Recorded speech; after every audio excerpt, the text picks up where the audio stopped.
Okay, you tu. Swing.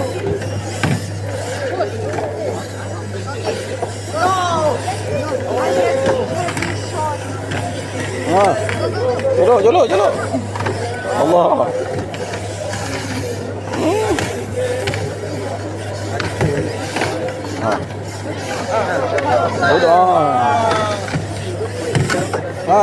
Slow. Allah. Sudut dengan belakang tak apa. Itu semua pasukan yang memasuki pertandingan Maidon Warriors untuk melihat jadual masing-masing. Seandainya ada sebarang persoalan dan kemusykilan, bolehlah berurusan dengan urus bagi mendapatkan penjelasan.